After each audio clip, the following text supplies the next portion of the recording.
It has been said that your money has two best friends, time and compound interest. It's not just about how much you invest, but when you start. The earlier, the better. This principle, rooted in the time value of money, highlights that money today is worth more than the same amount in the future due to its potential earning capacity. Imagine investing a small sum early in your life. Over time, this investment doesn't just grow from the initial principal. It expands from the interest earned on both the principal and the accumulated interest. This is the magic of compound interest. Charts in real-life scenarios show how even minimal, consistent investments can, over decades, transform into a significant nest egg. The longer your investment period, the greater the compound growth. This underscores the importance of patience and long-term planning in investing. In essence, the power of compounding lies not just in the amount you invest or the investment vehicle you choose, but in the time you allow your investments to mature. Start early and watch the magic of compounding turn time into your greatest financial ally.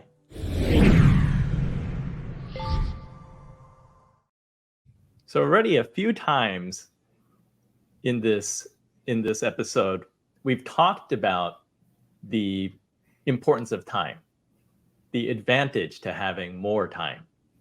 And I want to ask Helain, like you said that you have daughters who are in their 20s. What advice do you give them? Save money now. I mean, it's really important. I mean, as I said before, I mean, it's just the most frustrating thing because this is the time when people are so tempted to spend money on things that you don't necessarily truly need, because people in their early 20s, as a rule, there isn't a lot they need. They're usually not buying a house yet. They don't have kids yet. They usually don't have huge medical expenses unless they're extraordinarily unlucky, fill in the blank. But it's the first time they have money, really, that's not from mom and dad or like some summer job.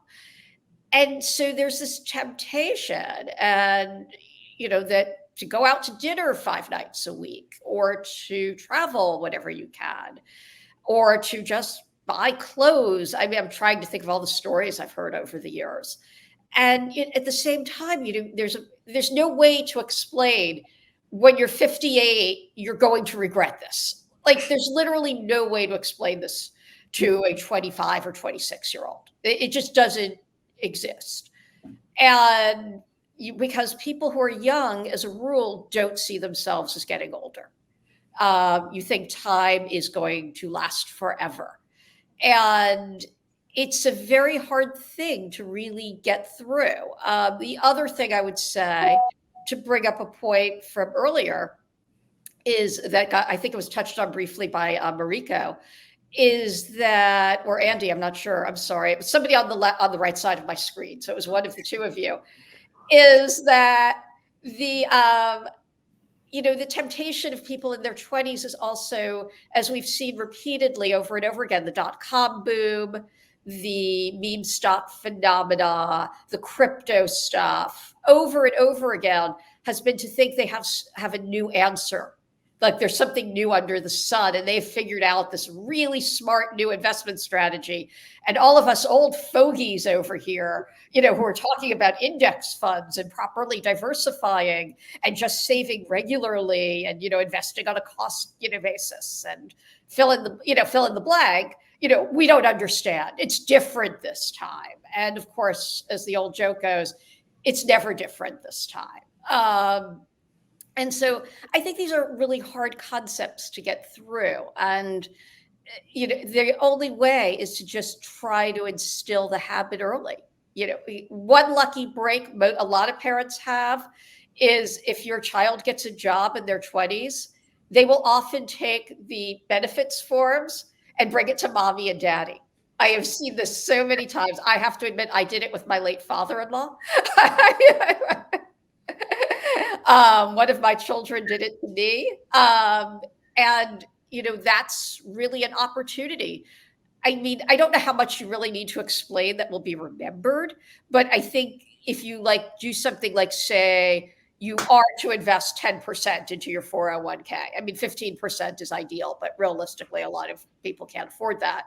But like, if you just insist on 10%, you're laying such a fantastic foundational groundwork, because people tend to like stick with baselines. And I'll use myself as my example. As my father-in-law had told me 10%. And years later, when my son came to me, without even thinking about it, I went, oh, well, I think he can afford 10%. It was just instinctual to do that. And I think that that's just a really important thing. So moms and dads who are listening to this, please do this. Mariko, you teased us earlier. Regale us with I have your to tell you this success story. This story. is such a Or great story. inspire us. And it's not the only one I've heard lately, actually. So it's been really inspirational. But this is a friend of a friend who worked for the public utility. I think started out as a lineman, and made his way up. But this is not like C-suite. He was just a regular guy in the field who signed up for the pension plan, put in the max that he could. And the company met it. Now, to be fair, pension plans used to be a lot more generous back then. And whenever, and eventually there'd be more, and he'd put in more, but he always sort of lived within his means. He would throw away the statements. He did not open a single retirement account statement for decades. He would throw them away so he wouldn't look at them. And at the end, when he got to retirement age, he opened up a statement. He was worth $2.5 million in investments, and somehow there was another $700,000 in cash. So I don't know about the asset allocation piece here, right? $3.2 million from putting in the max that he could in the retirement plan and refusing to look at the statement so that he wouldn't tinker with it.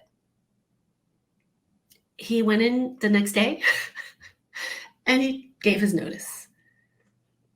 And this is just a regular guy. And I keep hearing, like, I don't know if this is coming in North Carolina, right? But I hear these stories about folks who just put money aside and didn't touch it, just let it grow and compound.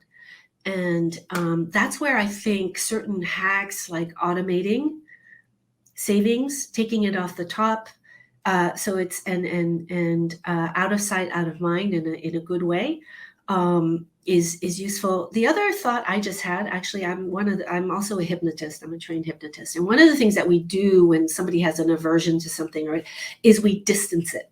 Right? So we take the thing that's making you upset and we throw it way out into the future or way back into the past, and we make it really small and we make it silly. And there are a lot of things that we do to remove the charge.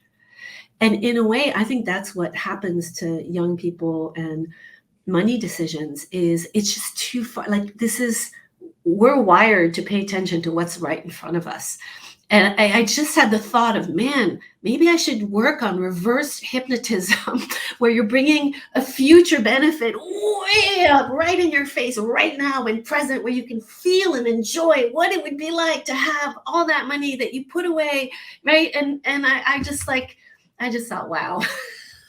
Anyway, so thank you guys. Because that is the challenge. It's but not being able to see the future that far ahead.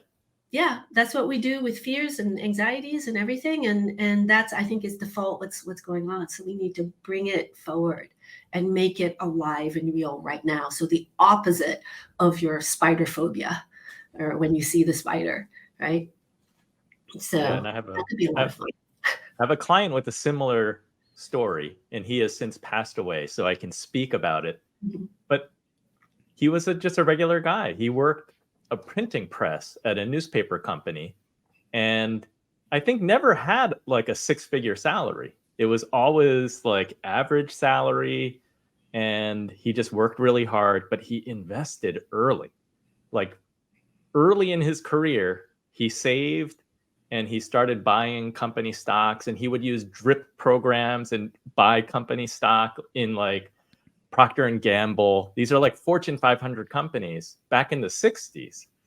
So by year 2000, by year 2020, he was a multi-millionaire, and he had no kids, and his family were the beneficiaries of his very wise investing.